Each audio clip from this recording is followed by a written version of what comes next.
मेरी भविष्यवाणियों की पुस्तक में से आज के वचन को पढ़ते हैं।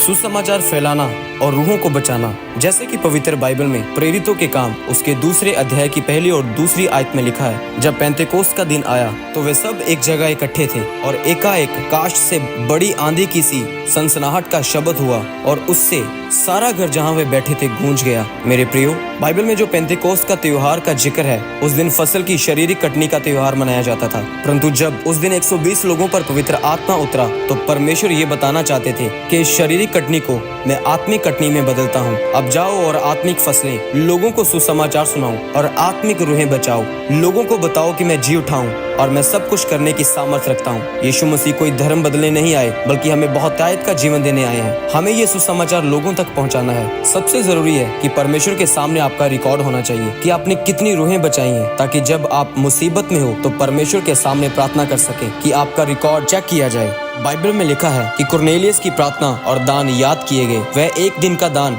और प्रार्थना नहीं थी, परंतु वह कई वर्षों से दान दे रहा था और प्रार्थना कर रहा था। ये हिजकिय्याह ने कहा कि परमेश्वर, मैंने तेरे नाम से कई काम किए, मुझे लंबी आयु चाहिए। परमेश्वर ने फिर उसकी आयु को है आपका परमेश्वर के घर में। अपने परमेश्वर के लिए कितनी रूहें बचाई हैं। जब आप अपने परिवार के लिए प्रार्थना करें तो आपको फिर पछतावा ना हो कि आपने परमेश्वर के लिए कुछ नहीं किया। जब आप सुसमाचार देंगे तो आपको कुरनेलियस की तरह याद किया जाएगा कि आपने कितनी रूहें बचाई। अपनी रूहों को परमेश्वर इतना प्यार करता है कि उसके लिए उसने अपनी जान भी दे दी। जब आप स्वर्ग में चले जाएं तो आपको शर्मिंदगी ना हो कि जो काम परमेश्वर ने मुझे दिया है वह मैंने नहीं किया। लाखों वर्ष ये बात आपको याद रहेगी, परंतु यदि आपने परमेश्वर का काम किया होगा तो आप गर्व के साथ भरे रहेंगे। आप याद करेंगे कि आप परमेश्वर के लिए कितना बलिदान देकर आए हैं और आराम महसूस करेंगे कि आप बच गए और परमेश्वर का काम करके स्वर्ग में आए हैं। परमेश्वर आपको रूहों को बचाने का अनुग्रह दे। आमीन।